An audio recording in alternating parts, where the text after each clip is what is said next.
Well, hello everybody. Welcome back. Welcome back. Come on in. Join me on the couch, honey. Join me on the couch. So, we are now in episode 16. And Candy is not available tonight, so you have the unfortunate pleasure of just being with me here by ourselves. So, you are here with me, Chaun, and I am going to take you through episode 16. But before I do that, I am also going to make sure that I go over what happened in the last episode because I know it's been a few days. We have been busy with the business and the kids and all the things, and then Easter Sunday and all of that. So it's been a few days since we have been here. And so for those that may or may not have been with us the last time, in episode 15, we talked about how Candy had taken care of me during my hysterectomy, found the photo in my phone, finally discovered the infidelity and the happening in the background, had filed for divorce. She said she was done, which, she cannot be faulted for that because at the end of the day, everybody's threshold and everybody's breaking point is different. So therefore, Candy filed for divorce. We went through divorce. We told you about how horrible that experience was. And we talked about how we co-parented for a little while and how we then got back together shortly after the divorce because maybe emotions had died down or what have you, but we ended up getting back together. But then we broke up again. Because the thing about that is when you try to move past a situation or try to go back into a situation where there are still unresolved issues, unresolved hurt, unresolved pain, and all of those things, what happens is that it doesn't go away. Like there is no such thing as sweeping things under the rug because you know what happens to the rug? It just gets taller until you end up tripping over it because all of the issues are underneath the rug, okay? So we ended up breaking up again. Then we told you about the pandemic, how Candy was like, look, like, girl, is you in or is you out? Because I'm about to lock this house all the way down. Told you about that. I came back to the house for the pandemic. We ended up deciding to try again for the kids because the twins came to us and was like, hey, we kind of miss you guys being together. Can you at least just hold on until we're gone and things like that? So we ended up getting back together. And then we told you how my job was stressing me out, and she gave me the idea to leave my corporate job and how I left my corporate job and how we ended up starting our business, which we still have to this day, Sincerity Johnson. So shout out to those best friends who have been with us since the very beginning of Sincerity Johnson until now. So that is like an overview of what happened in the last episode, episode 15. Of course, if you missed it and you did not see it, it is available. You can go here or you can go over on the YT. Y'all know what the YT is. On the YT, all the episodes are there. They're very easy to find, okay? And we're Candy Sincerity Johnson everywhere. So you can find them over there. So tonight, I'm going to be taking you guys through episode 16. And I'm starting to see a trend with these videos. And let me tell you, it's one of those things where when you look back on your life and you see all the things that you've done, you be like, girl, you is not that fantastic of a person. And so we are going through all of this and I'm realizing like, girl, this is not good. But one of the things that I can say and that I can admit to is that I do feel like I'm a different person. I do feel like I'm a different woman. I do feel like I have done a lot of work in therapy and otherwise. And I hope that new people that encounter me will see me for the woman that I am becoming and not the woman that I was. So I will say that. I definitely made some very poor choices. I made some very bad decisions. I made some very bad mistakes, etc. And so as we go through this, it's just kind of shining a mirror in my face again, because it's been shining in my face time and time again by my therapist and others. And I guess I just wanted to share that. So I don't know if there's somebody else that may be watching this series with us and going through this journey with us, that maybe it causes them to maybe reflect back on some poor decisions that they made and things like that. But just understand, you are not your choices, you are not your mistakes, you are not your bad decisions, and that as long as you work to do better, be better, and become better, then you're on the right path. So I definitely wanted to share that. That was placed on me. I literally didn't even plan on saying that at all, and it literally just hit me. So I don't know if that was being downloaded to me for myself or for somebody else that may be watching these episodes with us or what, but it was downloaded and I just let it come out. All right, now into episode 16.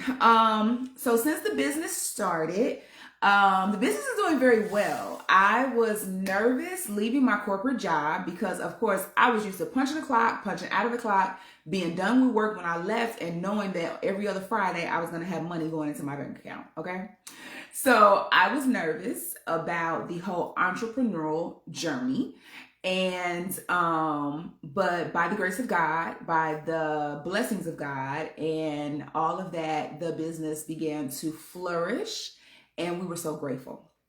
I was so happy. It was a newfound freedom. It was a newfound experiences. It was just fresh. It was good to be able to get closer to the people in our community, as far as our social media community and otherwise. And it was just really, really nice to be able to, in addition to provide people nice fashions and accessories, but also to give them a sense of like sisterhood and a place to be able to just come and feel like they're a part of something, and just a sense of community. And I just love that about our business in Sarah D. Johnson. And I know that we continue to work at that every single day. And so we just hope that our best friends still feel that way even to this day.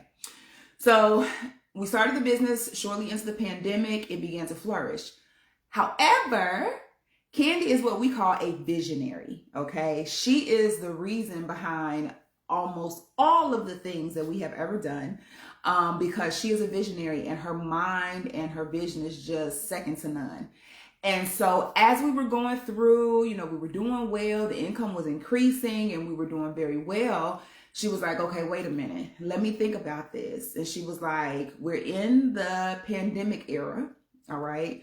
A lot of entrepreneurs started businesses and started doing a lot. You would have noticed, if you think back to the pandemic era, there were a lot of people going into the entrepreneurial space, and a lot of people were very successful. There are still a lot of people that are still successful to this day. However, one of the overarching things that was given to us by people who had been in the industry that we were in and others for longer periods of time was like, well, kind of don't hang your hat on what you're seeing, because this is not typical performance. And what I mean by that is, they were like, typically, especially in our industry, in the fashion industry and things like that, you see peaks around the holidays, and then it kind of goes down after the holidays. You see peaks around like tax season, and then it goes down. You see peaks in the summertime, and then so there's these ebbs and flows. But we noticed during the pandemic, there were really no ebbs and flows. It was just kind of like stairs, like slightly just increasing, no real ebbs and flows. And people were like, well, we're not trying to speak negatively to you. However, if you do what's called forecasting, where you look back at previous years, this is not a typical year. Why is that? You may be wondering. Well, that's because what was happening during the time of the pandemic? Oh, baby, there was stimulus checks, and there was all types of things, and there was things being given, and all types of money being pumped into the economy. And so there was a lot more spending. Also, people were in lockdown, which means that everybody was in the house. Everybody had to do everything digitally. Everybody was shopping online and doing all these things. So this was a abnormal time frame and abnormal circumstances that kind of led to that. Now, is our business still successful? Yes, it is. And I'm grateful for that, but we had to also understand and know that we were in an atypical situation. So with that being said, Candy was like, okay, what I'm going to start doing is, I think that we really, really need to look into some other things outside of the business. Meaning, let's not hang our hat solely on this, because what happens if the business goes back to what is typical and we start to experience these ebbs and flows? In the midst of all of this, we are also trying to navigate going back into our relationship and still trying to navigate our relationship with a bunch of still unresolved hurt and issues from the past that we never truly addressed, okay? So we're trying to do that. We're trying to run our business, homeschool our children.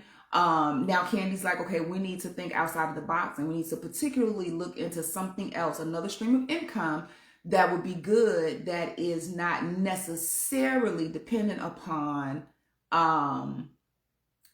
consumer habits, I guess is the best way to say it, right?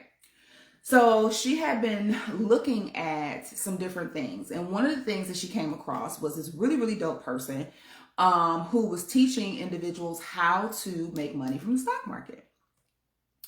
So she looked at this and she did a lot of research, because what Candy does is when she's interested in something, that she does not do fly-by-night actions. Like, she researches and she looks into it and she studies it and she dives into it, and she does a lot of due diligence on the front end before even making a decision to do anything else, right?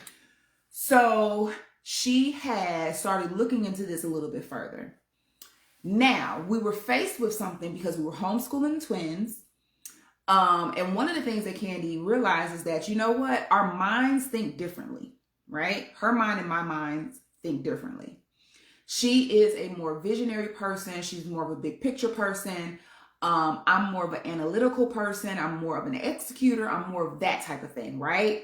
So she was like, okay, so if we dive into this stock market arena to study all of the things that is involved in this, I really think that you will probably be the better suited person to do it as opposed to me. And I said, okay, like, I don't mind. I mean, I love numbers. I love, analytical types of things. I was like, well, why not? Of course, I'll do it, right? So we got the course, we studied the course, or I studied the course.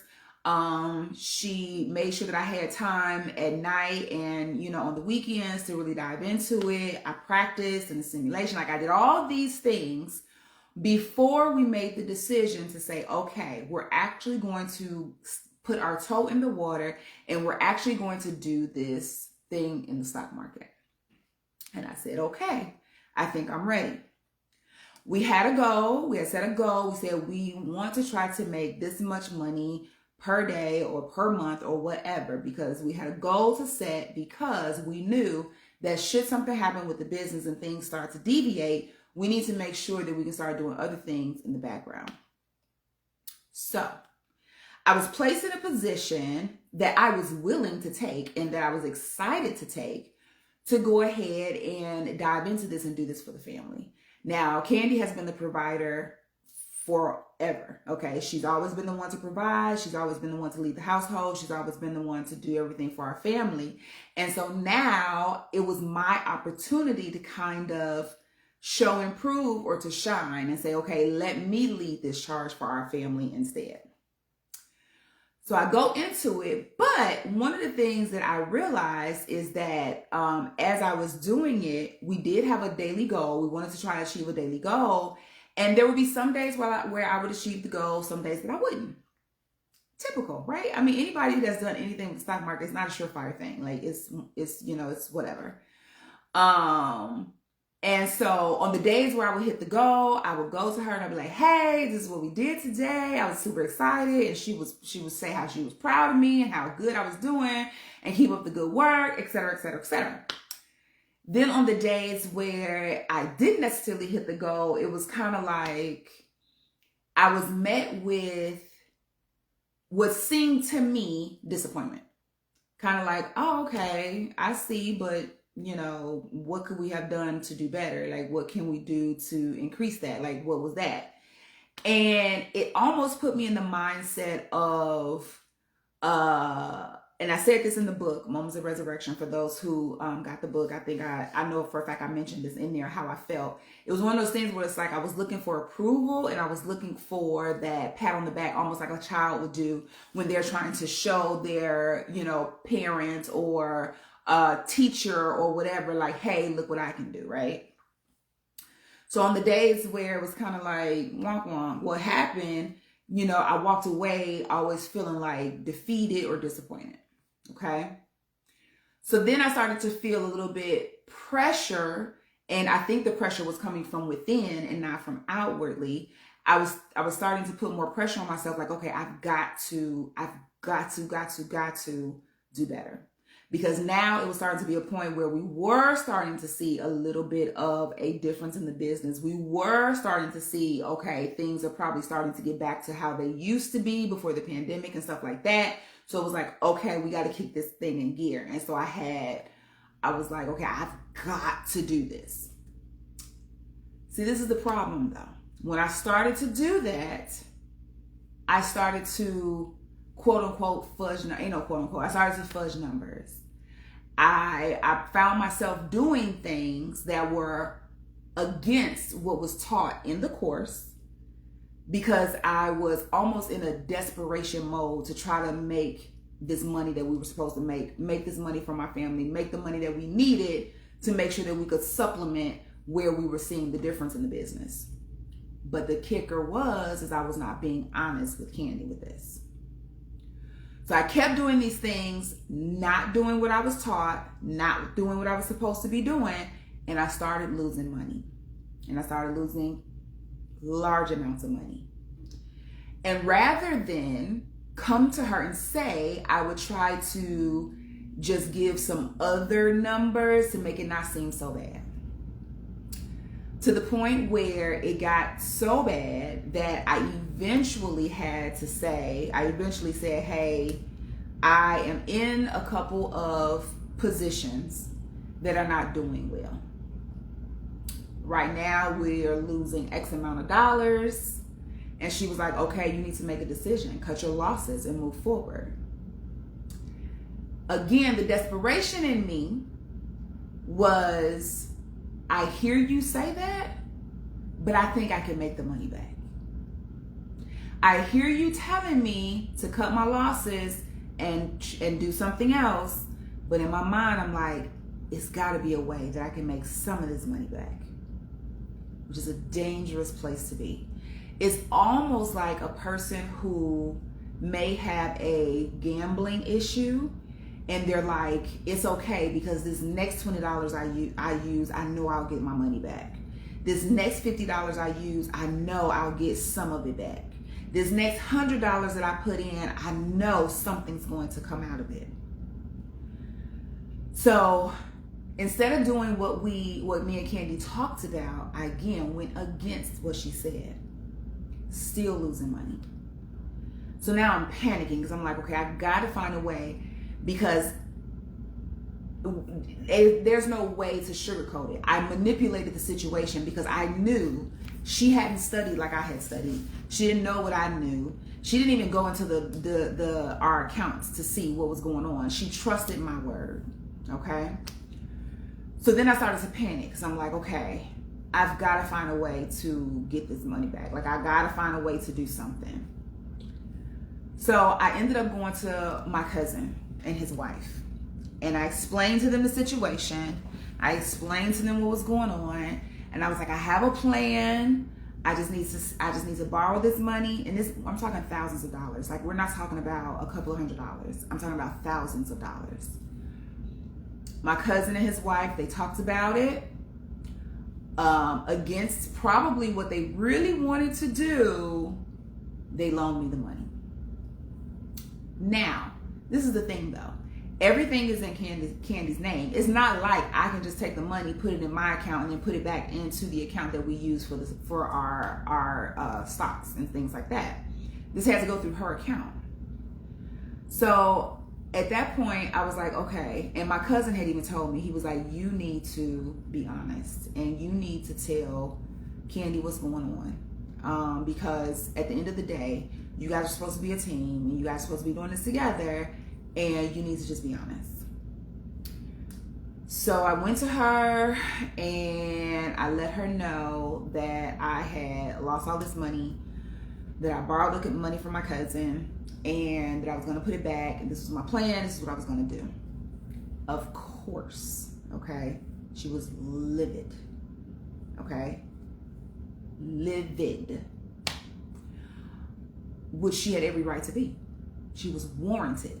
I had lied, I had manipulated, I had lost our money, I had done all these things, okay? So she was like, you know what? Against my better judgment, Jesus, I'm going to allow you to continue, but you will show me everything at the end of the day. You will tell me what you're doing before you do it. You will tell me your thought patterns behind it. Like, it was very much so like you can't do stuff on your own no more. Okay? I can't trust you. There's no way. You cannot and you will not do this on your own. Understood. What ground did I have to stand on, right? What grounds did I have to stand on? So moving forward, we get the money into the account and I'm like, okay, let's go. I tell her, I said, hey, there's this tactic that I learned that you can do where you can do, I won't go into detail because I don't want anybody trying to take what I say, learn it on your own. That's a whole nother world. Learn things on your own. But I'll just say there was a strategy that I was trying to use where it was a situation where the potential to make really decent money was good. Okay, the potential to make some good money was high, right? So I go in and I set this up and I'm watching it all throughout the day. I'm watching it because this was a one-day type of situation. I'm watching it. Everything seems to be looking okay. Everything seems to be looking pretty good, okay? But I'm watching it so that if it starts to turn and go the opposite direction, I can go ahead and get out and be okay. Now, Candy is upstairs with the kids. We're still homeschooling the kids. She's in the classroom with the kids, homeschooling the kids. And I just remember, now the stock market closes at, let me get it right, 3 p.m. Central Standard Time, which is 4 p.m. Eastern Standard Time. She's upstairs. This has to be about 2-something, 2:15, 2:20-ish. I don't know. The details are in the book. She texted me and was like, hey, I need you to contact our agent's office because I need you to find out some information about our life insurance policies because I'm able to see one, but I can't see the other. And we were trying to make some adjustments and do some things. So she was like, can you reach out to the agent's office? Cool, no problem. I'm sitting on the couch.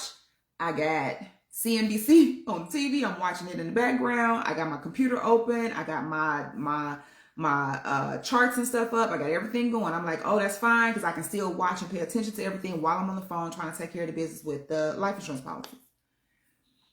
Get on the phone. The conversation becomes a little bit lengthier than I expected. Time is steadily ticking, right? Time is steadily ticking. Now we're in the final hour of the stock market. And the position that I put myself in started to kind of turn and go in the wrong direction. And I could kind of see it in the background, but I was still trying to take care of business. And so I was kind of divided, distracted. Then I started to have a problem with the internet on my computer. Because at the time our internet was a little shady. So then I lost connection on my computer. And so I was trying to get my connection back up, finish on the phone. I'm looking at the TV and I'm seeing some stuff's happening. And I'm like, okay, I need to get out of this because this is going the wrong direction. So I hang up the phone. I'm trying to get logged back in. At this time, it's close to the closing bell is what they call it on the stock market. It's like 2:55 or something like that. Very, very close to the end of the day. I can't get an internet connection. I'm trying to pull it up on my phone. I'm anxious. I'm panicking because I'm seeing this loss just grow and grow and grow. And I'm like, my God, like why I can't get my internet connection back on my computer. I can't get connected on my phone. I can't get out of this play. And I'm just trying to do everything that I can. Still seeing this happening on the TV behind me. I'm like, this has got to be a joke. Then I heard ding, ding, ding, ding, ding on the TV. The market had closed. My heart sank into my stomach. And all I could do is when I finally got the internet connection back on my computer and I took a look at what had happened in that position that I was in, I was devastated. I was devastated. I sat there for a moment and I just felt like everything that I could think of, everything that I was going for, everything just left me in that moment. And that is when I literally fell into the darkest point in my life. This is what we call August in the book, Moments of Resurrection. I've never fully talked about it online. I've never really went into details about it online.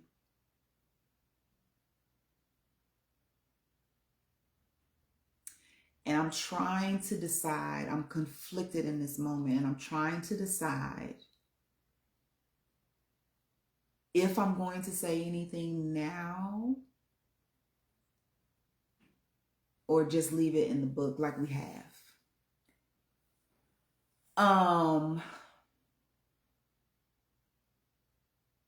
I think I'll just leave it in the book.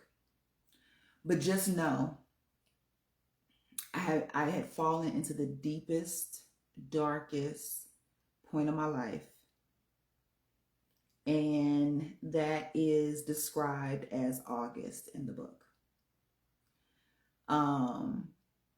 After that point, it was a very scary point. It was a very long 72 hours.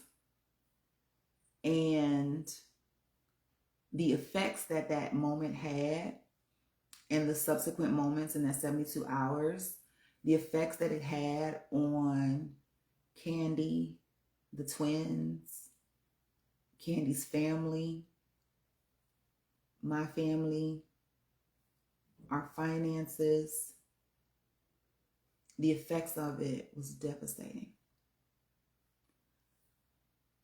To the point where I would say maybe within the last 8 months or so, we're starting to finally feel the difference. And it was just very, very difficult. That's how I ended up starting to go to therapy. That's how I started that journey with myself. That's how I started my healing journey and trying to fix all the broken parts of me. Trying to become a better version of myself. And just try to do better, be better, make better decisions, be honest at all times, no matter what the cost. Address issues head on and not run from them. Just a lot of things that I had to resolve within myself so that I did not find myself in any situations that would be even remotely close to that ever again.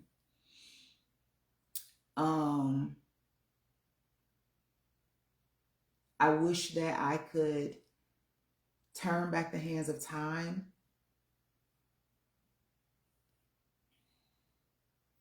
I'm sorry, I didn't think I would get emotional.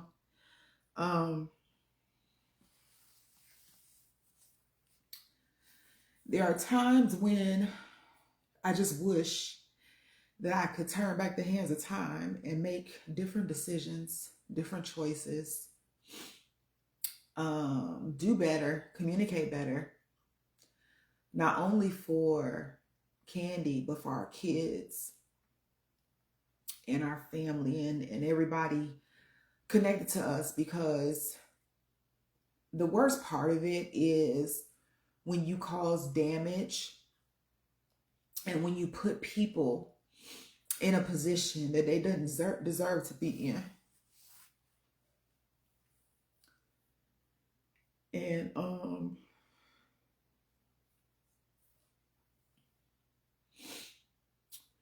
I still live with I still live with I still live with a lot of regret, and I still carry a lot of that.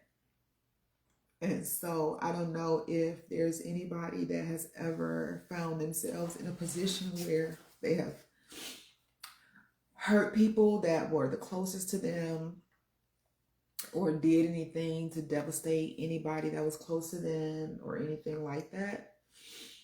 Just understand that there is light at the other end of the tunnel. There is a way to do better and be better and to become better. Just make sure that you learn from it. Make sure that you get the lessons that you were supposed to learn. Make better choices, make different choices. Because the only thing that you can ever really control is yourself. But be darn sure that if you have any level of remorse, any level of sorrow, that you make that be known. And not only do you make it be known with your words, but you make it be known with your actions. Because a person can say they're sorry 100 different times, but if they keep doing the same things, are they really sorry?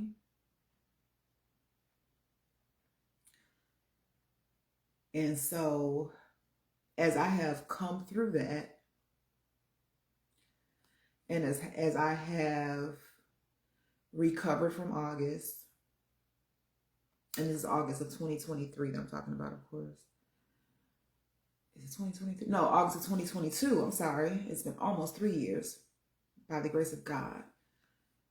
I'm just trying to show better. I still have my pitfalls. I still have my struggles. I still have areas that I need to improve in.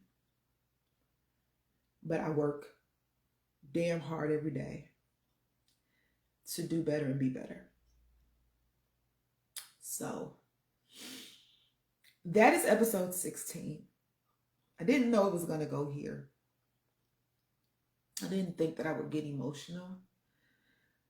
But I hope that as we share our stories and as we let you in a little bit deeper into our lives and give you a little bit more information that's not in the books that are available at our website, shameless plug, sincerityjohnson.com, that it will help you either understand yourself better, understand someone else better, help you be able to mend relationships, or whatever it is. Because we've always said, if we're able to help at least one other person while sharing our pain and sharing the things that we've endured, then it wouldn't have been done in vain. So with that being said, best friends, I leave you guys with episode 16. And stay tuned for the next episode. Love you guys.